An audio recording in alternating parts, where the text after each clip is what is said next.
Over the past several weeks, we've been spending time with people you should know, folks from the early church and modern day heroes of the faith.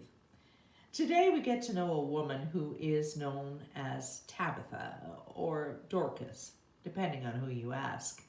Maybe growing up, your church had a Dorcas Sewing Circle group or outreach committee.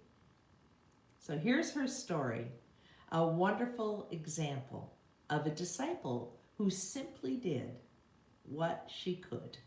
We're reading today from Acts 9, verses 36 to 42, the New International Version.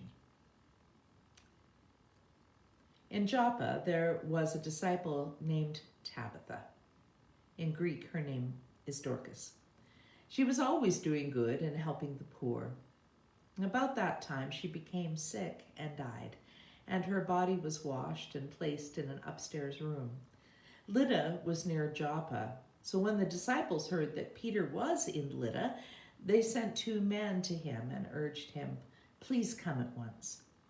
Peter went with them, and when he arrived, he was taken upstairs to the room. All the widows stood around him, crying and showing him the robes and the other clothing that Dorcas had made while she was still with them. Peter sent them all out of the room.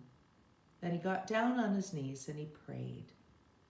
Turning toward the dead woman, he said, "Tabitha, get up." And she opened her eyes, and seeing Peter, she sat up.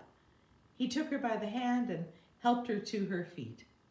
Then he called for the believers, especially the widows, and presented her to them alive. And this became known all over Joppa, and many people believed in the Lord.